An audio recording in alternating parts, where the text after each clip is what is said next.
تو اچھا mind set کیا ہے؟ What is to be learned? Number 1 emotional intelligence. Emotional intelligence in short کیا ہے؟ حالات کو صحیح سے انٹرپریٹ کرنا، یہ ایموشنل انٹیلیجنس ہے. یہ کوٹ پہ غور کریں.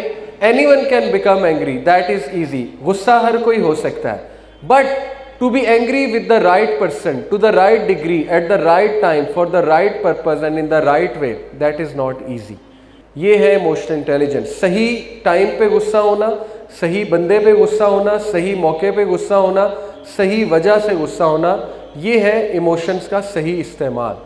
بہت سے لوگ ایموشنز کو صحیح استعمال نہیں کرتے اور پھر سفر کرتے ہیں. میں نے آپ کو اگزامپل دی، جیسے اگر آپ 10 سیکنڈ آپ کی زندگی کے خراب ہو گئے، آپ کے دن کے خراب ہو گئے، تو اٹ ڈزنٹ مین کہ زندگی خراب ہو گئی، اٹ ڈزنٹ مین کہ پورا دن خراب ہو گیا.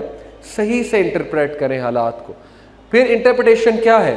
آپ پہ کوئی مشکل آئی ہے تو صحیح انٹرپریٹیشن یہ ہے کہ آپ دیکھیں وہ مشکل آئی کیوں ہے، اس کی وجہ کی طرف جائیں. اگر وجہ آپ ہیں، اپنے آپ کو کریکٹ کریں. اگر وجہ آپ کے اعمال ہیں، توبہ کریں. اگر وجہ کوئی اور ہے تو اس کو سیٹل کریں، اس کے ساتھ جو ہے وہ کسی طرح سلوشن پہ آنے کی کوشش کریں.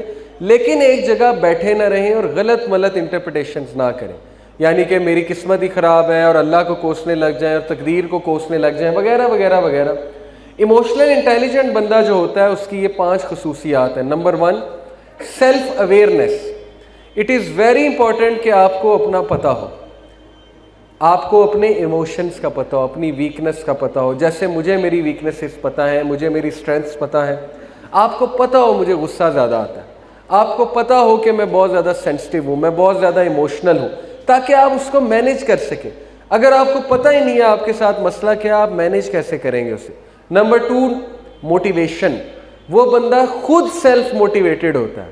اس سے پہلے کہ وہ کسی اور سے موٹیویشن لے، وہ خود اپنے آپ کو اٹھاتا ہے، خود بک اپ کرتا ہے، خود شاباشی دیتا ہے، نکالتا ہے اس چیز سے، انٹرپریٹیشن اچھی کرتا ہے. Number 3 empathy. ایمپتھی کیا مطلب ہے؟ دوسروں کا سوچتا ہے. اس سے پہلے کہ وہ یہ انٹرپریٹ کر دے کہ مثال کے طور پہ مجھ سے کسی نے غصے سے بات کی، میں یہ سوچوں ہاؤ ڈیئر ہی اور شی، تو میں یہ بھی تو سوچ سکتا ہوں نا کہ اوہو بیچارہ شاید کسی مشکل سے گزر رہا ہے، پتہ نہیں اس کو کیا مسئلہ ہے، گھر سے لڑ کے آیا ہے، یا آج کوئی مسئلہ ہوا ہے اس کے ساتھ، یا پتہ نہیں رات کو سویا نہیں اس لیے مجھ پہ غصہ ہو رہا ہے. تو یہ ہے ایمپتھی، دوسرے کا سوچنا. اس سے پہلے کہ اپنا سوچنا، دوسرے کا سوچنا کہ اس کے ساتھ بھی تو کوئی مسئلہ ہو سکتا ہے نا، شاید اس کا دن آج برا گزرا ہے وغیرہ وغیرہ. Social skills. اس کے سوشل سکلز بہت زبردست ہوتے ہیں. وہ معاملات کو سلجھانے والا ہوتا ہے، بگاڑنے والا نہیں ہوتا ہے. دوسروں کے ساتھ پینک نہیں ہو جاتا ہے، بلکہ اپنے سوشل سکلز کا استعمال کرتے ہوئے اچھا مشورہ دیتا ہے، اچھی باڈی لینگویج شو کرتا ہے. اور نمبر 5 سیلف ریگولیشن. ریکور جلدی کرتا ہے. اگر ٹھوکر لگے بھی تو لوگوں کو شو نہیں کرتا. یہ بات یاد رکھیں کہ کبھی بھی اپنے اوپوننٹس کو اپنی ویکنسز نہ دیں، کیونکہ ورنہ وہ آپ کی ویکنسز پکڑ لیں گے. آپ ایسا مسکرائیں، ایسا کمپوزڈ اپنے آپ کو رکھیں، اور رونا ہے تو ہاں اللہ کے آگے جا کے رو لیں، رونے میں کوئی حرج نہیں ہے، لیکن لوگوں کے سامنے نہ روئیں، اللہ کے سامنے جا کے رو دیں.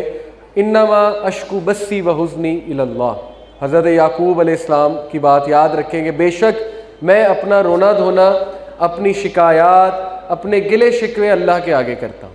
اسی سے اسٹرینتھ ملے گی آپ کو. لوگوں کے سامنے کو خاص فائدہ نہیں ہے، انلیس اینڈ انٹل کوئی بہت ہی سنسیئر آپ کے ساتھ ہو جس کو آپ کو لگے کہ مسئلہ شاید میرا حل کر دے. ورنہ سیلف ریگولیشن کریں، اپنی ریکور جلدی کر لیا کریں، اور یہ آپ کو سیکھنا پڑے گا.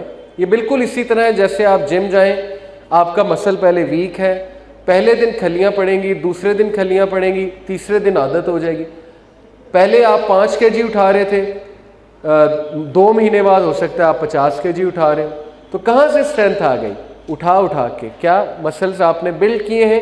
سو سیم ہیئر، آپ پہلی بار مقابلہ کریں گے آپ کو تکلیف ہوگی، آپ دوسری بار مشکل سے لڑنے کی کوشش کریں گے، آپ گیو اپ کر دیں گے، آپ کہیں گے آئی کانٹ ڈو اٹ.